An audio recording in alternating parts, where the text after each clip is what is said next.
a zombie rising from the grave for Father's Day cake, a simple-minded yokel contaminated with alien goo, a sociopath who lets the tide do his killing for him, a humanoid monster locked away for centuries, and an apartment infested with thousands of cockroaches. What do all of these scary things have in common?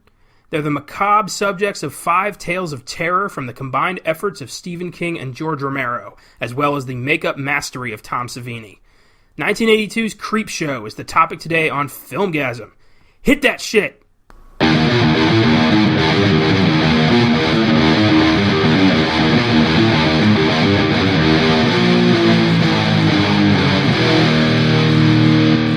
Happy Wednesday, folks!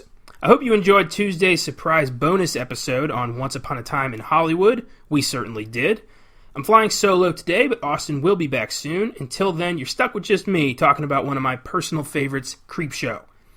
Last week's Midsummer podcast has given us the highest amount of views we've ever gotten on YouTube, clocking in at 50 last time I checked.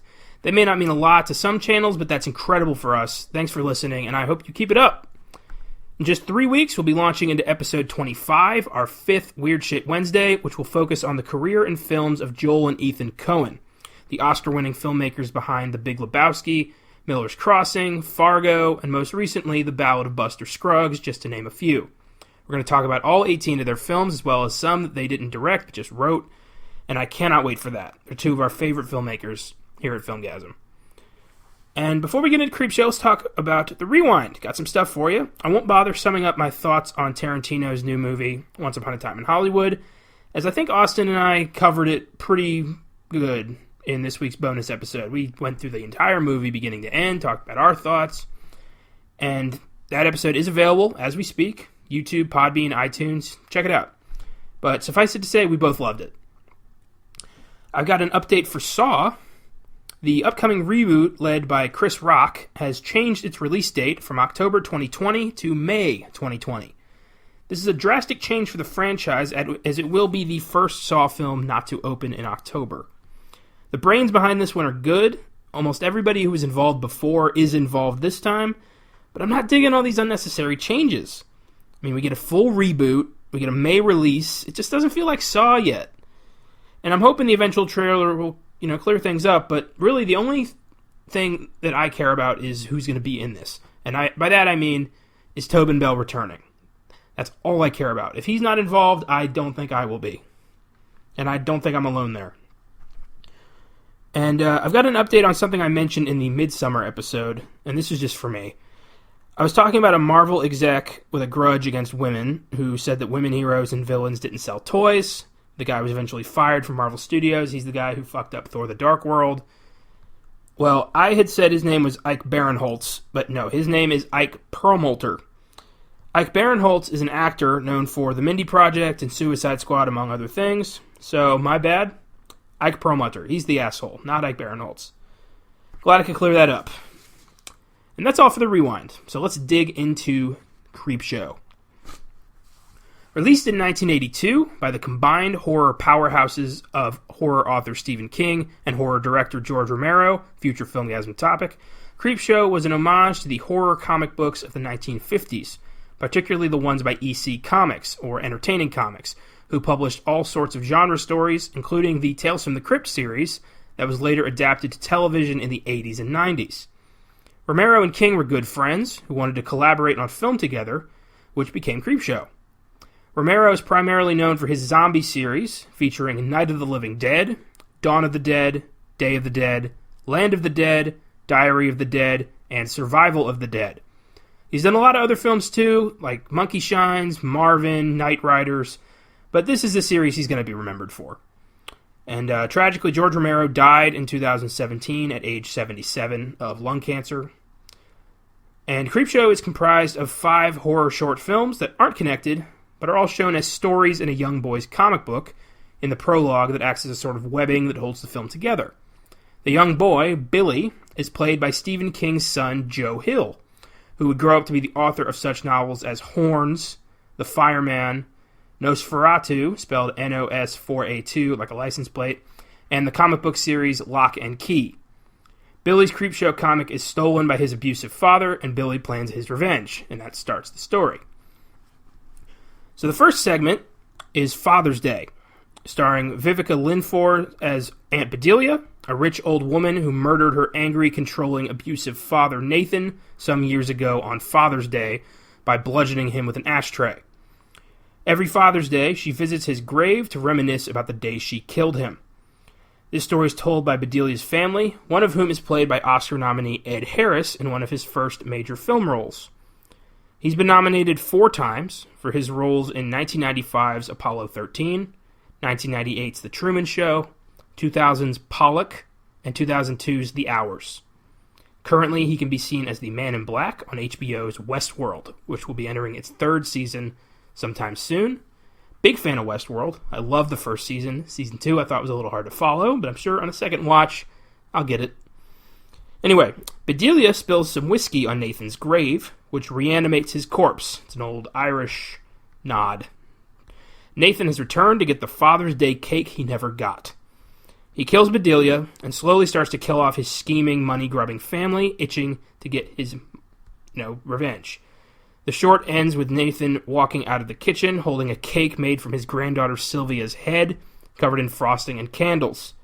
Personally, I think Father's Day is the weakest story, but, it's not terrible. It's still fun to randomly shout, "Where's my cake, Bedelia?" to fans of the movie. Yeah, I do that all the time. So that's Father's Day. Not great, but not terrible. It's decent enough. Good way to start this out. The next story is The Lonesome Death of Jordy Verrill, starring Stephen King himself as Jordy Verrill, a country bumpkin who sees a meteor crash into his yard. He thinks the meteor is going to make him rich, and when he goes to touch it, it burns his hand. He then tries to cool it off using a bucket of water, but the shock breaks it in half and releases a blue liquid that gets onto him. He's upset that he screwed up again, thinks the meteor's not worth shit now. So he goes inside, and he finds that there's green shit growing on his fingers where he touched the meteor. And he exclaims, "Meteor shit!" in a famous line that I also like saying.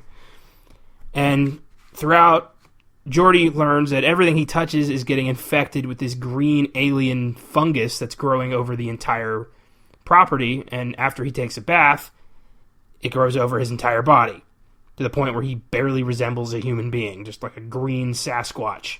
And it's freaky! In the end, Jordy puts a shotgun in his mouth and pulls the trigger. And the green grass is shown to be spreading beyond Jordy's property, implying that this stuff's going to conquer the world. And I really like this story because it's so simple. It's just creepy alien shit infects country bumpkin. And also, you can tell Stephen King is coked out of his fucking mind here. He looks insane. Just the way he acts, his eyes are so crazy. Like, this was coke. Oh, was this coke? And, he does a decent job. He's not a great actor, but, I liked him. And this segment is based on his short story Weeds, which was published in Cavalier magazine in 1976 and has yet to appear in any collections. Probably because he made it into this movie. Next up is Something to Tide You Over, starring comedy legends Leslie Nielsen and Ted Danson in wildly unfunny performances. They both do a fantastic job for being considerably out of their wheelhouse. Leslie Nielsen is known for his role as Lieutenant Frank Drebin in the Naked Gun trilogy, which is absolutely hilarious. And he's also known for his role as Dr. Rumack in 1980's Airplane, also hilarious. Leslie Nielsen was one of my favorite comedic actors. He tragically died in 2010 at the age of 84 from complications due to pneumonia. And Ted Danson was known for his role of bartender Sam Malone on Cheers, which ran from 1982 to 1993. He now plays the role of Michael on The Good Place, which will be premiering its 4th season in September. In this story, however, Leslie Nielsen plays Richard Vickers, a wealthy psychopath who discovers his wife Becky is cheating on him with Harry Wentworth, played by Ted Danson.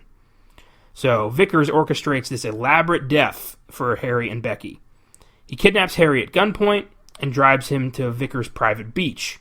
He forces Harry into a hole up to his neck and says that if he buries himself, he'll get to see Becky.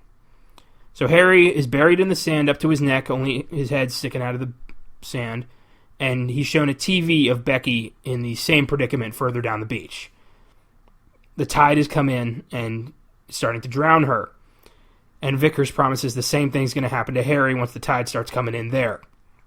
Vickers then leaves him there and watches on his security cameras, he watches Harry and Becky drown from the tide in what I can only imagine is a horrifying, slow death. It's brilliant for horror, just, the tide, and you're trapped in the sand, you can't move, you're packed in. What do? All you can do is watch. It's horrifying. And it's done so well in this movie. But that's not the end. Vickers thinks he got away with murder. And when he goes to collect Harry's remains later that day, there's no body. He's a little concerned, but he tells himself, he was swept out to sea. Nothing fishy going on here. Later that night, Vickers hears things in his home, and he gets his gun to defend himself. He's thinking, when Harry's disappearance is starting to get to him a little bit. And he is attacked by Harry and Becky's waterlogged corpses who want revenge. Vickers panics and screams in horror, and the camera cuts away to Vickers buried in the sand up to his neck, facing the oncoming tide.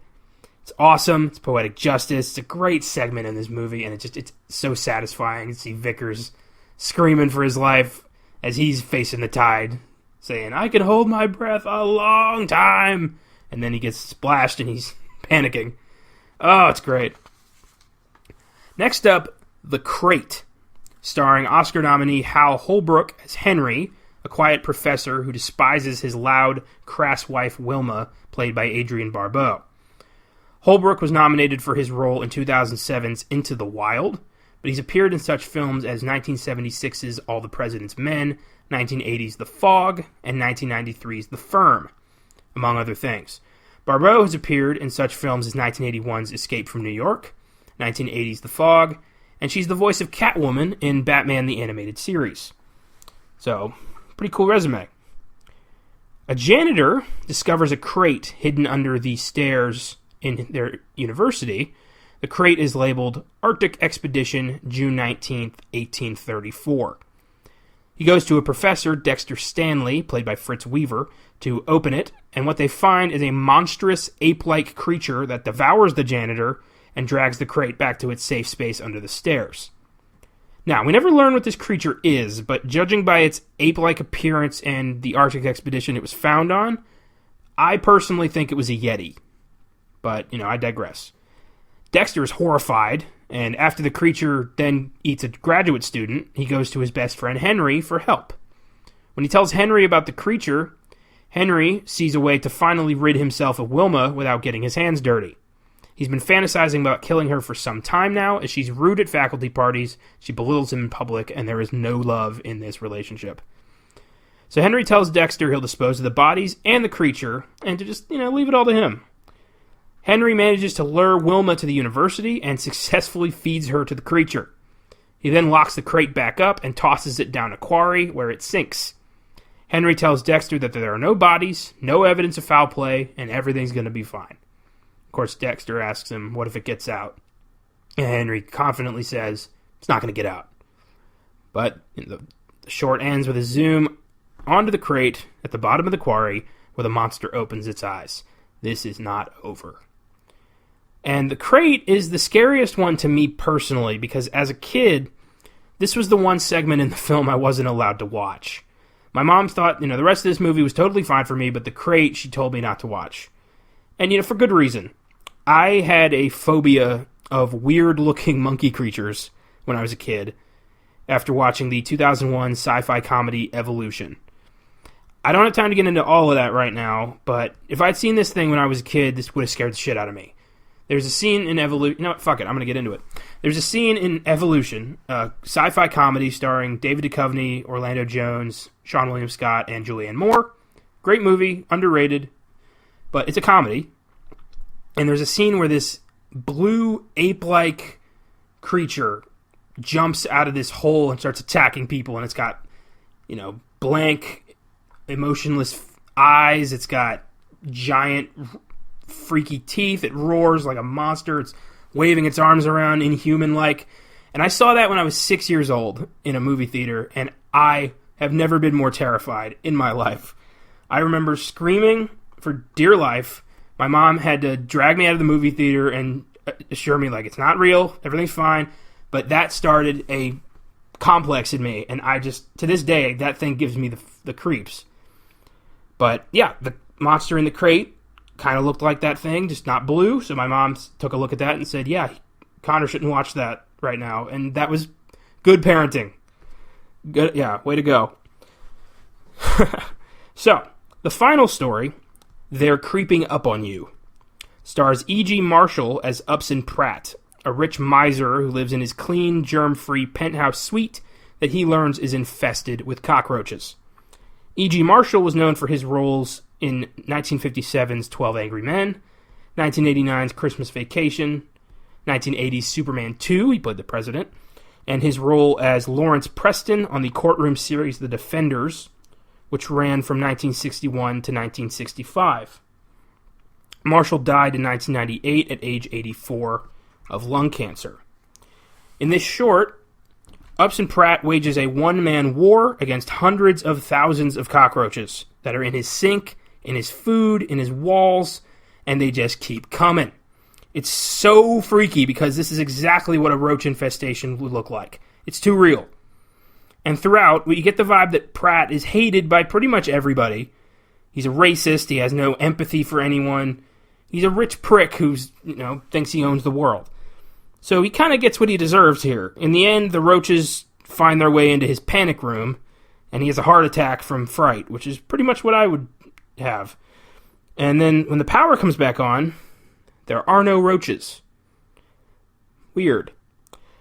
Then Pratt's body starts to bubble under the skin, and the roaches start crawling out of his mouth and burst through his chest. Ah! Ugh! Disgusting! But an unforgettable horror movie scene. Jesus. Ugh. It's ugh. I don't even like thinking about it. Ugh. I'd rather face 100 weird-looking apes than an army of cockroaches any day of the week. Ugh. So that's the end of the shorts. Then the film ends with Billy getting revenge on his father for his years of abuse. He stabs a voodoo doll, and his father collapses at the breakfast table. The end. Creepshow has an IMDb score of 6.9 and a Rotten Tomatoes score of 71%. Respectable for a horror film. And here's some Filmgazm facts for you. Number 1. George Romero has said that the cockroaches were the most expensive part of the movie, stating that the roaches cost 50 cents a piece, and they used more than 250,000 of them, which came up to a grand total of $125,000 on roaches alone. Oof.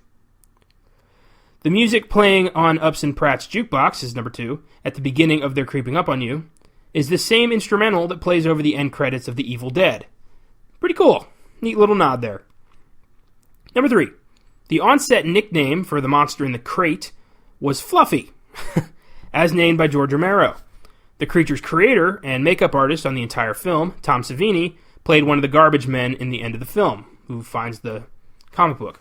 And yeah, this was Tom Savini's first animatronic creature, and I think he did a great job. I'm never going to forget the monster in the crate. Fluffy. Number 4. Warner Brothers tried a very unusual release strategy with this film.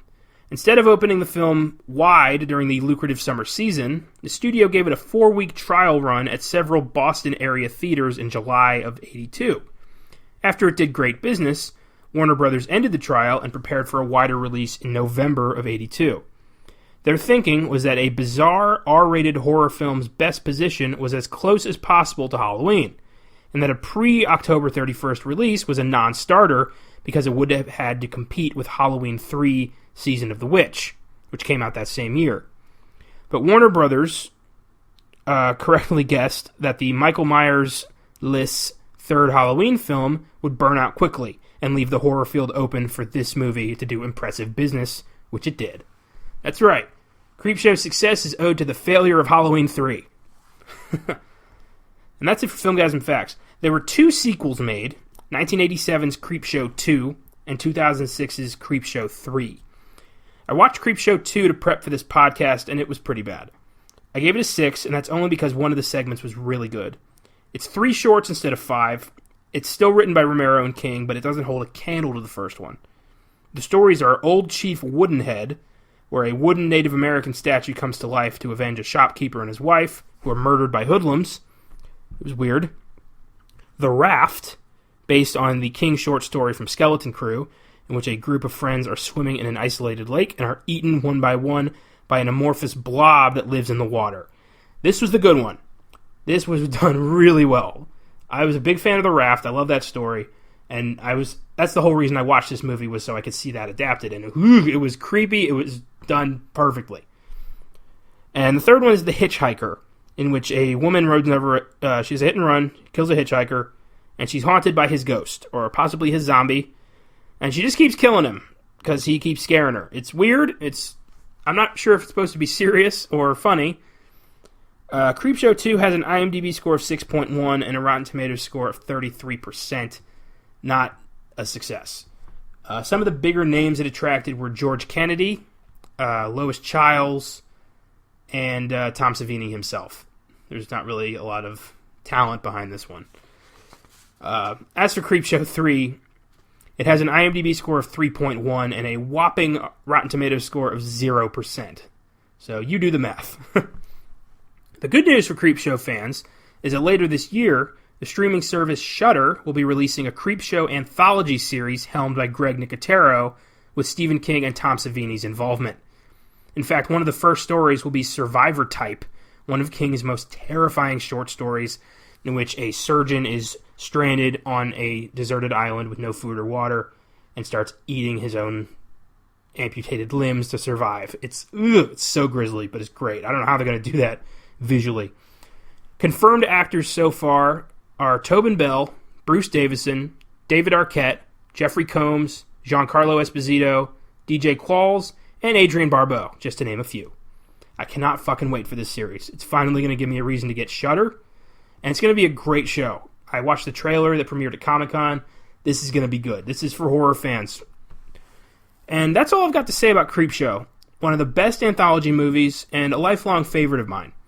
I give it an 8, as I love all the stories, but Father's Day is still a little weak. But only compared to the other 4. I mean, compared to Creepshow 2, it's gold. So let's take a look at this week in film. Not a lot happened, but what did happen was big. Veteran character actor Rutger Hauer tragically died at age 75. Hauer was known for his performances in 1982's Blade Runner, 1985's Lady Hawk, 1986's The Hitcher, 2005's Sin City, and 2005's Batman Begins, just to name a few. He had no equal, and he will be missed. Rutger Hauer was the man. I always liked him in the 1998 miniseries Merlin, where he played the evil King Vortigern, the precursor to King Arthur's father, King Uther. It was a small role, but Hauer made it his own. He had a presence about him. It's a shame that he's not going to be around anymore.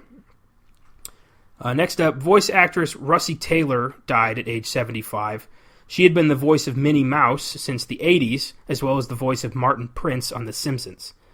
The creators of The Simpsons have said they are considering retiring Martin in her honor, just as they did when Marsha Wallace died. She was the voice of Edna Krabappel, and they retired that character as well. And they also did the same when Phil Hartman died. They retired the character of Troy McClure, and I think he voiced Lionel Hutz as well. So I like that The Simpsons are, honorable. They treat their voice actors with respect.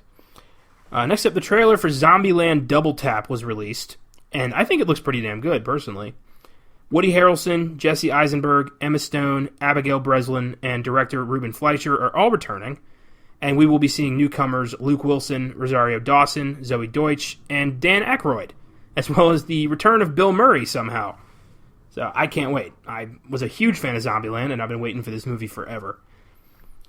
Next up, it's been announced that Suspiria remake director Luca Guadagnino is in talks to direct an adaptation of Lord of the Flies. Could be good. He's got an eye. And Lord of the Flies is a classic story about a bunch of kids who end up trapped in an island somewhere where they start forming a hierarchy and killing one another. I've never read it, haven't seen an adaptation, but, it's one of those stories everybody kind of gets the gist of. And the films I've seen of Luca Guadagnino's so far, I think he'd be a good choice for that. Finally, It Chapter 2 has been revealed to have a runtime of 2 hours and 45 minutes. Holy shit, that's one of the longest horror films I've ever heard of. And I'm looking forward to it, but damn. Stephen King has also come out and said the ending is vastly different from his book, which is good, because the spider ending sucked. It's what ruins that story. So if they're doing something else, then that's just, good news. And that's all for this week, folks. Check out our bonus on Once Upon a Time in Hollywood, and stay tuned next week where we're going to stay in the 80s and delve into Hitcher in honor of the passing of Rutger Hauer. A young man is stalked by a psychotic hitchhiker who drags him into his life and embarks on a crazy journey of murder and mayhem. I haven't seen it yet, but it's been on my list for far too long, and I think it's going to make for a great episode. Feel free to subscribe to the podcast, iTunes, YouTube, Podbean. Send us a suggestion on social media. With the bonus episodes now, we're doing not just horror, but anything that we feel like talking about. But before I go, I'd like to share Caleb and Josh's thoughts on Creepshow. They've written in their responses, and I'm excited to have them be a part of the podcast in any way they can. And they have something they'd like to say about Creepshow. So here's Caleb's thoughts on Creepshow. Anthology storytelling has been around for a very long time. One of the first mediums to take advantage of this unique storytelling device was the EC Comics from the 50s. In today's culture, this iconic comic company has been celebrated and admired for the work in horror they contributed. But at the time they were coming, not so much. Constantly lambasted by critics and censors, comics became notorious for their, at the times, graphic depictions of horror and violence.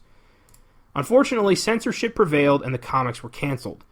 But that didn't stop filmmakers making their own homages, which brings us to Creepshow, a film that celebrates EC Comics and brings together two titans of the horror genre, Stephen King and George Romero, rest in peace.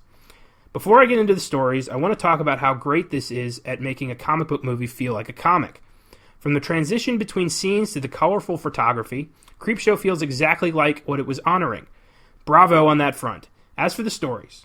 Now, most anthologies generally have a weak link and vary in quality. But not Creepshow. Never have I had the joy of watching an anthology where every single story just works. My personal favorite, like many, being The Crate. Talk about terrifying. The creature featured in this story is both amazing to look at technically and horrifying to see for the first time.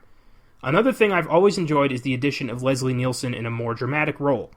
Primarily known for his comedic work, Nielsen really sinks his teeth into a more villainous role. Finally, Stephen King. While I usually don't always agree with filmmakers being themselves in their own work, King does a great job here. His turn as Jody Verrill is both humorous and tragic. Creepshow is one of the most perfect anthology films I've had the pleasure to see. King and Romero came together and really knocked it out of the park on this one. While the sequels didn't live up to the original, it's honestly easy to see why. Creepshow was a huge moment in the horror genre that didn't just end up working as well as it did, but has since become a classic in the genre. Let's hope the upcoming show on Shudder lives up to the legacy this film created. I'm looking forward to it. 9 out of 10. So yeah, clearly, Caleb really loves this film. I get why. And, yeah, solid. Let's check out what Josh has to say. I am a sucker for anthology movies, and Creepshow, along with Creepshow 2, really had an impact on me when I was younger. The older I got, the more I appreciated the camp and enjoyed George Romero flexing his directorial muscle. Many people recognize Leslie Nielsen as the guy from the Naked Gun movies or in Dracula Dead and Loving It. They don't always think of him as a serious actor. For a while, that's what he was doing, especially melodramas known for their hyper-serious acting styles. I was among the crowd who saw Nielsen in Airplane and was shocked to see him be not only serious but downright evil in Something to Tide You Over. I will mention him again, but this is another pairing of special effects wizard Tom Savini and George Romero that is both firing on all cylinders. The zombie makeup he has is exquisite, and Nielsen getting his comeuppance is well-deserved. The Lonesome Death of Jody Verrill has the writer of Creepshow playing the titular role of the hillbilly rube who gets infected by some weird alien shit that turns him into a mossy mass of man. A young Joe Hill is in this sequence, if I'm not mistaken. He's in the prologue. And there's an interesting story where Steven takes Joe to a local McDonald's still in makeup. He was covered with fake bruises and cuts. That freaked out the counterperson enough to call the police, in which King had to explain that his son was not injured. Yeah, I read that in the trivia, and I almost included that, but I'm glad I didn't because it gives you a little pop here. And that brings me to my favorite segment of the bunch, The Crate. Goddamn, Fluffy gave me nightmares when I was a kid. Those yellow eyes peering out from the darkness and that huge mouth full of teeth. Fluffy also makes a cameo in Friday the 13th Part 4 as one of Tommy Jarvis's many creature creations. Yeah, I didn't know that. That's cool. The star of this entry is definitely Adrienne Barbeau, who plays against type as the mean, drunk wife of an anthropologist who winds up getting fed to Fluffy by her fed-up husband. Barbeau would also participate in another memorable horror anthology, Two Evil Eyes, which was helmed by George Romero and his friend and fellow maestro Dario Argento. Ooh, I don't know about that. I gotta check that out. Romero uses splashes of color to emulate the EC comics that this film was made after that really pop in this sequence. Argento would be proud. Lastly, there's the tale of the Howard Hughes-type crone living in his penthouse apartment that slowly starts to become overrun by cockroaches. Or does it? The most memorable thing for me is the ending where the cockroaches spill out of the old guy's mouth as he keels over. That was done in one take, as Savini only had time to do it once and wasn't even sure that effect would be good enough, but boy was it ever. Those hissing behemoths erupt from his mouth and it never fails to gross me out. Although most won't associate this with Romero's other body of work, they really should. It shows another side of the dearly departed director that wasn't always on display because he was using his films to pack social commentary among the horde of the living dead. There's a lot of style here with the use of color that makes this a comic book come to life and special effects that show the range and versatility of Tom Savini. Film is a collaborative medium, and the duo of Romero and Savini never cease to amaze, disgust, and thrill me. Creepshow is a definite 9 out of 10 for me. Well, thank you very much, guys. Caleb and Josh clearly have very strong thoughts about this movie. I can tell they're both very much looking forward to the new Shudder series. And I love this movie as well. Maybe not as much as they do. Both of their favorites were The Crate. My personal one's probably The Lonesome Death of Jordy Verrill. Or Something to Tide You Over. It kind of changes depending on when I'm watching the movie. But thank you all for bearing with me on this. I'm excited to be able to have them be a part of this. And thanks for listening. Keep reading comic books, guys. Especially horror ones. And I'll see you next Wednesday.